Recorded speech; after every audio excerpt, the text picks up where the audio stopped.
Well, hello, and a very warm welcome back to a very wet weekend on my plot. We have a storm passing through the UK this weekend, which has brought storm force winds, no surprise there, and very heavy rain, ditto.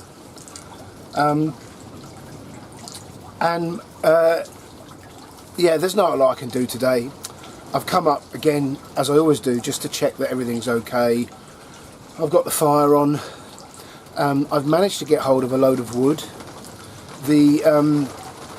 Every year the garden centre has its Christmas trees delivered on these large pallets, and they're braced and held together with lots of untreated softwood. And every year I put in my bid, and we go through this little play where they say no, the wood has to go back to the tree growers, and I say okay, but if it doesn't, can I have it? And they say of course you can, but it will be going back. And 2 or 3 weeks later it doesn't go back, it never does, and I get it. So this year I went to the garden centre owner and said, look, can we just do away with all the role playing, and can I just have the wood now? And he said, yeah, go on, take it, but if you take it, you take it all.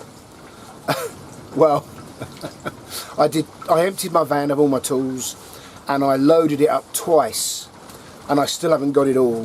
So I don't need firewood now, certainly not on the allotment, and a lot of this is going to go home because it's untreated. So, you know, we're sorted for the next year, which is really good news, although it is getting very wet at the moment.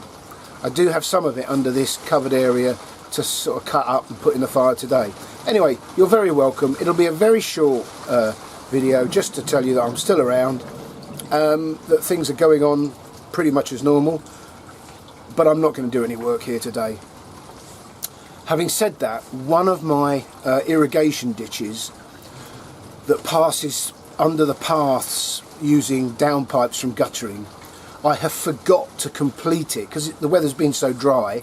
I thought I'd dug them all out and got it all sorted, but one of them is blocked and it's overflowing and it's flowing out onto the path, so I've got to get my spade and just finish the last bit, which will cause the water to flow and recede. Anyway, I'll show you, the rain isn't too bad at the moment, so we'll have a quick walk round and I'll show you anything that's different from the last. Well, first of all, let me tell you that that shed is extremely warm. Of course, on a video you just can't begin to understand just how warm it is in there. It makes me fall asleep in a heartbeat, but it's a very nice place to be on a really awful day like today. Well, the first thing of note is that I've cleared the flower bed, dug it all out, put it all in the compost. I then dug out a load of trenches and put in some manure and then backfilled the soil. So that bed, which I'm not going to grow flowers in next year, I've decided it's going to be a vegetable bed. I will plant my dahlias and sunflowers, etc., all over the allotment rather than in one dedicated bed. I knew this storm was coming, as we all did, so in the week after work I came up and I emptied all these water butts using the Bosch submersible pump. It just flows away to the ditch down the side, but they are fast filling, so I might have to get the bucket out and do it mandrolically. My storm guys are on, and you can see that despite all the irrigation ditches and all my best effort, the water is now standing on the plot. It does every winter. I don't get upset about it now. I've dug enough ditches, I'm doing as much as I can, so be it. If the weather permits, I've got this idea from Elaine, Allotment Joy, her channel is. So thanks Elaine. She has harvested all her Swedes this week, chopped them up, blanched them and froze them. And I thought, why am I leaving those in the ground when I could get that done? So I'm going to harvest at least some of those today, take them home and process them. So thanks Elaine, good idea. I get all my best ideas from other people. Well, it may be difficult to see, but down there is a pipe going through to the ditch, and then there's a trench there but there is also meant to be a trench along here which I have failed to maintain, and it's filled in, and that goes under the path there and empties this ditch, which you can see is now backed up and overflowing. So that is one job I'm going to do first. I'm going to get my spade and I'm going to re-establish that little ditch and get the water flowing. Talking of water flowing, the ditches are now in full flow. I think I've got a bit of work to do on them, because down that bottom end, if I take you down there, excuse my slushing, this has all happened in 24 hours. These ditches were bone dry and have been since last spring, but you can see they are backing up. It's overflowing onto the grass path, and I think that's because Melvin has stopped using his plot. He's giving it up, so he hasn't been here to maintain his end of the ditch. So I might have some work to do there.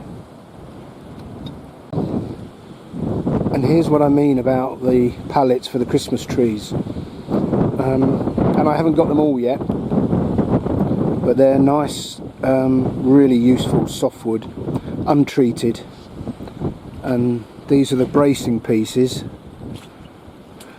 tens and tens of them. Some of them are up under my shed ready to be cut up today, but these will make fantastic kindling and firewood. The young lads are out picking up golf balls by hand. Well, one of them is, the other one's knocking balls around with a golf club, the idiot, in this weather. Golfers are as mad as allotmenteers, I think. No flag flying today, it'll get blown away.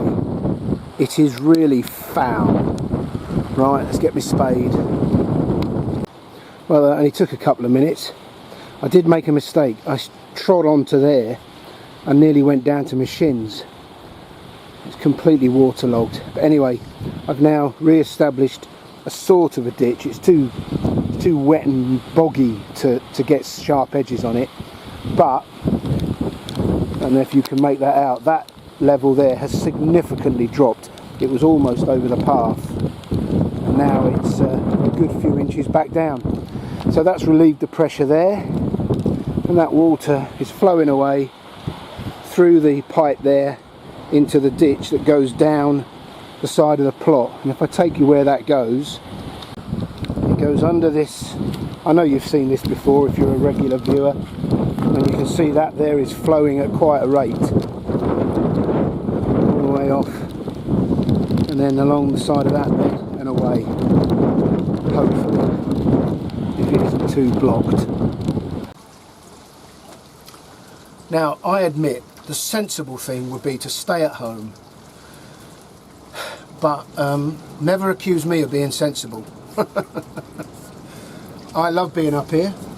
I only get one day up here a week, so I want to make the most of it. And I view this from the point of view of there's nothing I can do out there, so today, with this awful weather, which it's best to stay out of, gives me the opportunity to do these other remedial tasks that ordinarily I don't prioritise. So chopping wood, cleaning out the shed, getting rid of all the soot from the fire, dusting down and getting rid of all the cobwebs, because I share my shed with lots and lots of very large spiders.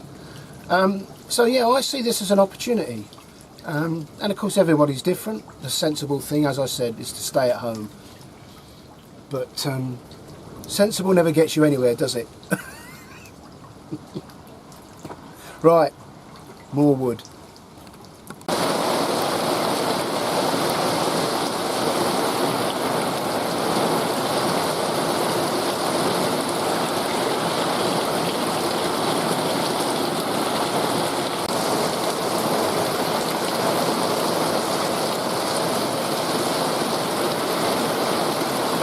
Well, I knew it was going to happen. The rain is just biblical. And that trench that goes all the way along the back of my plot has been overwhelmed and breached, and it's now flowing down the hill and doing what it does every winter, flowing through the plot. So my plot will now flood. What a flipping shame, all that work I put in and it's just not enough, it's overwhelmed. Actually the flow is increasing so much there is a risk it's going to come in the shed for the first time ever. It's getting dangerously close and the rain is not stopping.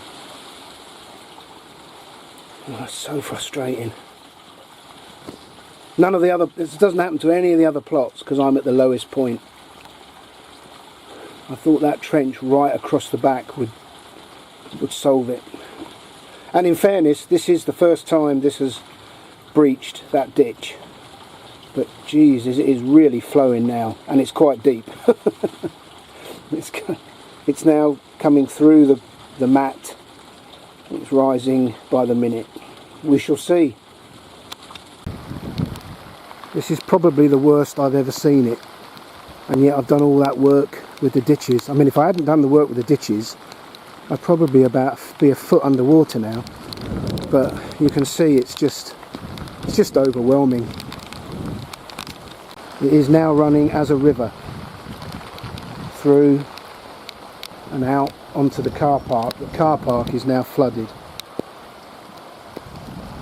And of course the rain is forecast for another 12 hours. So things can only get worse, to quote Keir Starmer. And here's the root of the problem. It's flowing down the hill and straight onto my plot.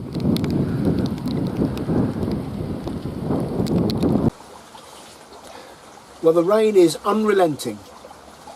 My feet are now wet from standing out there sawing wood because the water's so deep it's come in the cracks in my boots. I know, I should wear wellies. They're in the shed.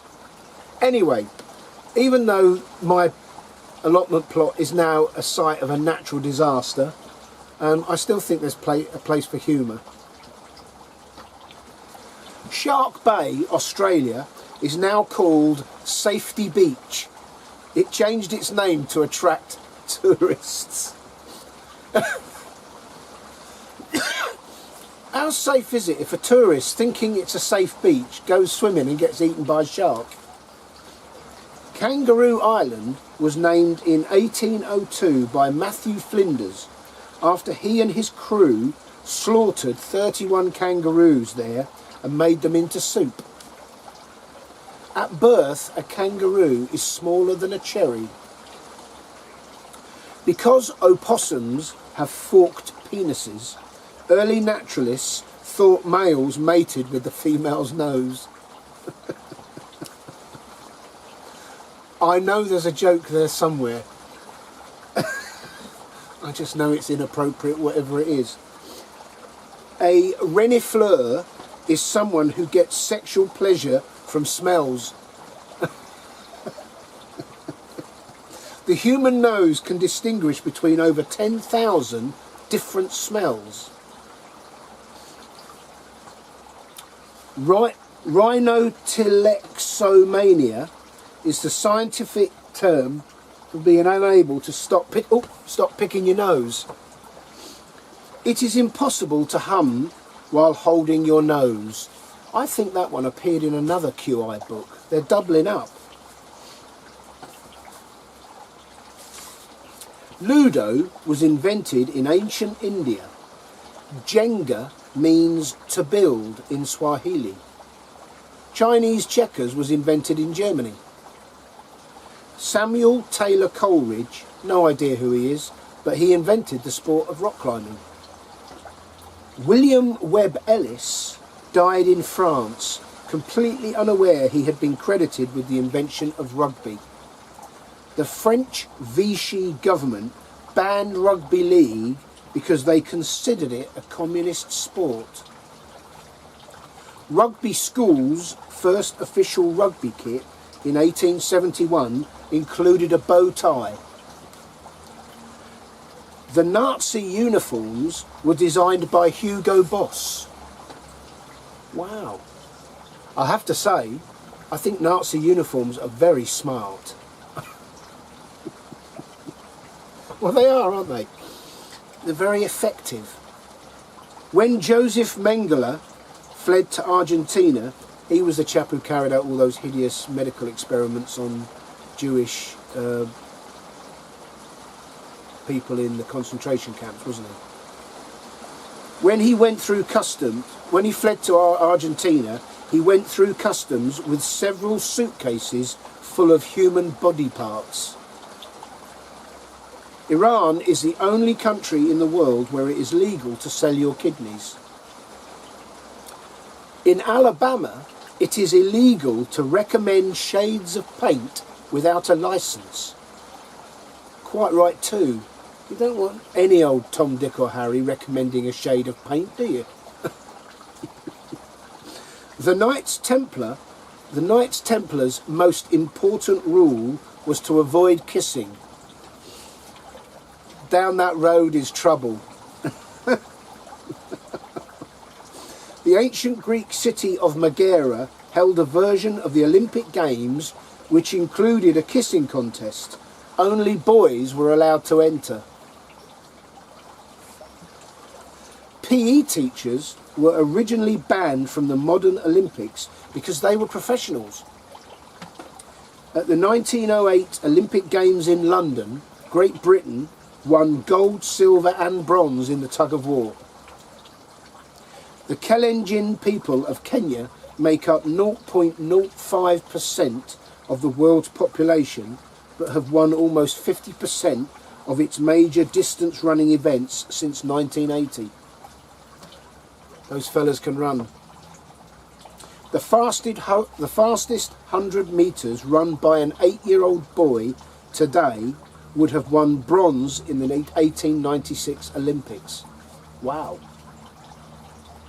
The 1988 Olympics included the sport of solo synchronised swimming. How does that work? Polar bears can swim 60 miles without stopping. I happen to know that polar bears can outswim the speed of a kayaker. That's astonishing, isn't it, when you think how fast a kayak goes? An ostrich could run the London Marathon in 45 minutes. A garden snail would take 3 years and 2 months to make its way from John O'Groats to Land's End.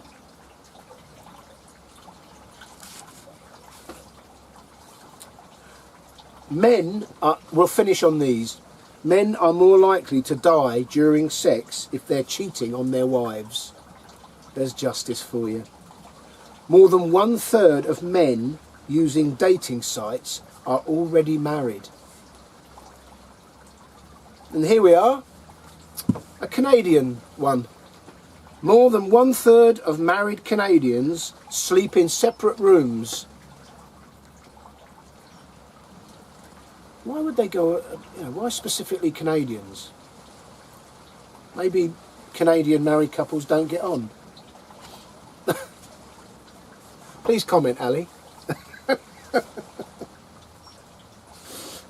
Yes, we'll leave it there. We'll end on a high.